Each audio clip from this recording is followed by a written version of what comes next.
I have this kind of strange person that I'll say a saint. Technically, he's not a saint, but I always pray to before Pentecost. And he actually was the last shaman in the United States. So what's called a medicine man. And he lived in the 19th century just as the ways of the Indians were dying out. And he was the last medicine man. And his daughter wrote his biography, and it just amazed me. His name was Bull Lodge. And Bull Lodge tells a story that when he was a young kid, he always wanted to be a shaman, a medicine man.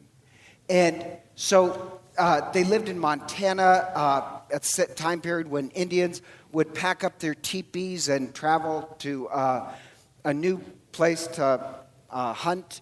And every time they packed up their teepees, he'd make some excuse to escape his mother, and he would run back to where they were. And the center teepee is where they kept the sacred fire and the peace pipe, the sacred peace pipe. And he would find where that teepee was, and he would pray and pray to the Great Spirit that he wanted to become a shaman. He wanted visions from the Great Spirit. And he said he would cry, he would plea, and that was his one desire his entire life, was to become a holy man, a shaman. And when he becomes a teenager, he realizes, I'm going to have to up my game. So he really leans into an ethical life. His ethical life was not getting angry, always showing respect to other people, especially your elders. I don't know why, but that one always struck me, that, piousness prepares the way of the Holy Spirit. And he would pray, he would fast, he would keep an ethical life, and his actually desires were granted, where he said the Great Spirit did come to him and give him visions. And he was known as this healer, this gifted healer. And anyhow, I actually pray to him as we get close to Pentecost. I know that sounds strange, but I'm amazed at this guy. His greatest desire in life was that the Great Spirit speak to him. And it happened. He would call God the Father above man and pray for the Great Spirit. And like Bull Lodge, I actually do pray for him that help me prepare for the Holy Spirit. Because you can't force the Holy Spirit to come. You can just prepare that you're ready to receive. And even, there's an Idaho story I love. I'm sure you guys know it. When the Jesuits, and they're called the Black Robes, came to Idaho, that was the first priest to make it into Idaho. And it was in northern Idaho in DeSmet. You guys know this story, right? Okay, so for you guys who are Californians, it's a strange story that's part of Idaho, where this priest DeSmet is making his way out west, and when he comes to Idaho, he finds, and I forgot what the Indian tribe was, that they're ready to be converted. And he said, how did you know I was coming? And they said, our medicine man had visions that you were coming with this new power. So we prepared the people. Isn't that amazing? So they were baptized. But their medicine men said that these priests were bringing a new power. Like Bull Lodge, I think you have to pray and pray to prepare your heart to be a place to receive the Holy Spirit. You have to really want it. And that's actually the theme in the readings, where you have to prepare yourself. You can't control the Holy Spirit. You can't demand it, but you can prepare your heart for it. And what we're hoping, and this is the whole point of religion, is that we become a dwelling place for the Holy Spirit. We're moving closer to Pentecost, and so Jesus in today's gospel, he's trying to prepare them to receive the Holy Spirit. You can't force the Spirit, but you can prepare your heart. And religion is supposed to be the school where we train ourselves and the next generation about how to be controlled by the Holy Spirit. And so in the gospel, Jesus is trying to prepare his disciples, that he will depart, but he'll send the Holy Spirit, the indwelling, the advocate. And he promises that the advocate, it says in English, and I don't really like this, but it says in English, the Holy Spirit will remind them of everything he taught. But the problem is that the word remind here does not mean something of the past. It means really a new way of thinking. And you have ever had you're reading something in the Bible or somebody explains part of the Bible to you and it's like suddenly the lights go off and you think, that's what that means.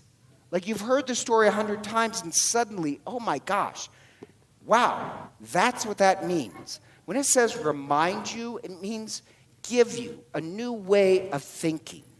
That's what we're trying to prepare for. And the really odd part is the first reading, because the first reading, it's reading from the early church and just a little background. Still deals with the Holy Spirit, so hold that. But it's a strange story because you have Paul going around starting churches, setting up priests when he leaves.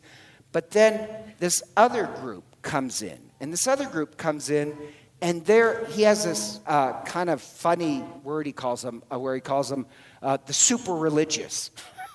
They come in, the super religious come in after Paul, and they start saying, oh no, if you're going to be religious, Paul's one thing, but we'll give you a true Orthodox Catholicism.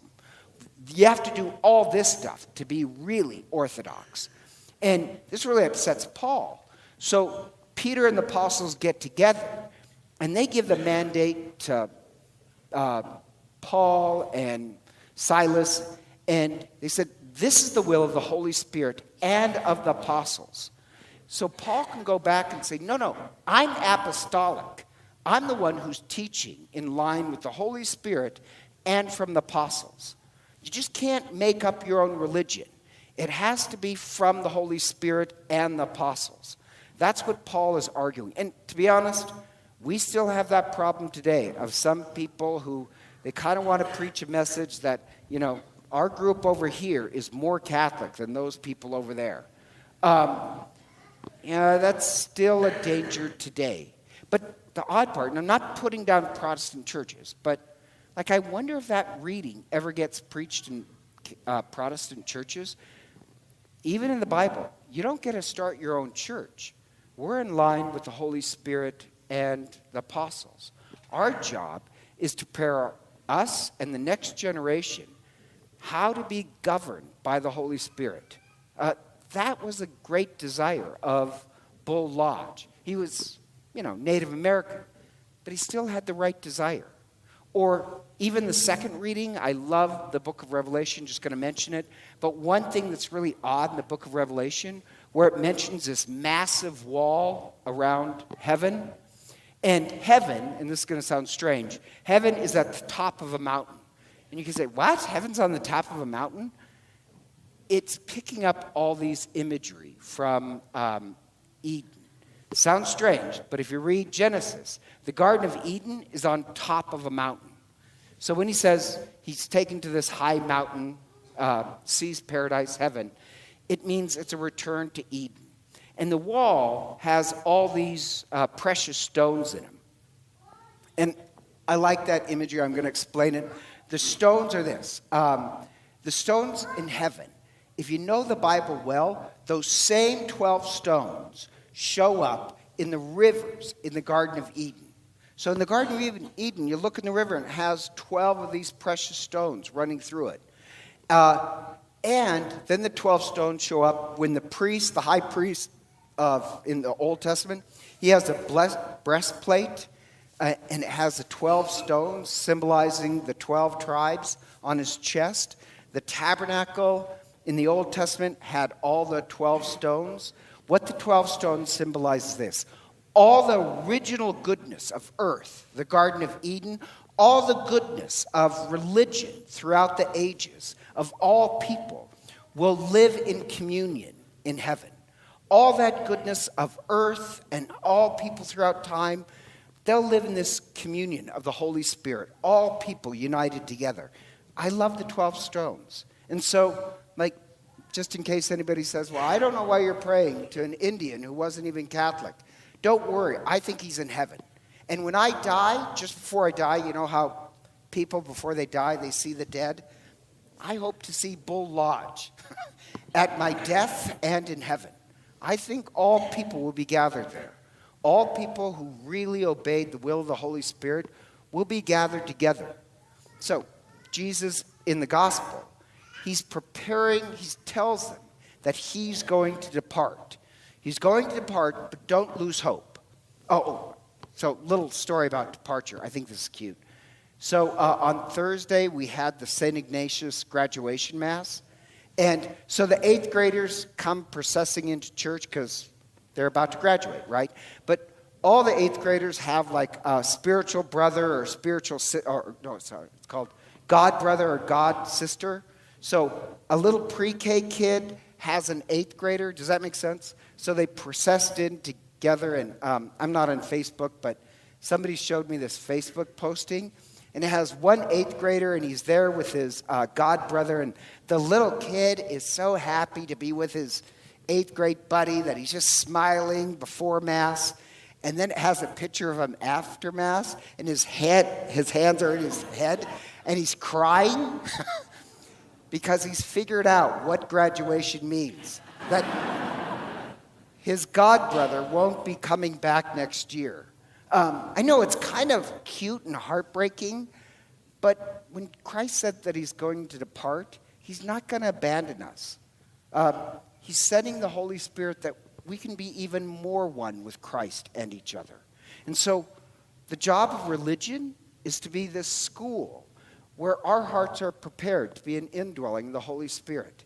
The same way Bull Lodge just yearned and begged and cried for the Great Spirit, I think that's the way to prepare our heart, that we're prepared to be a place that the Holy Spirit dwells. And so together, let us stand and renew our baptismal promises.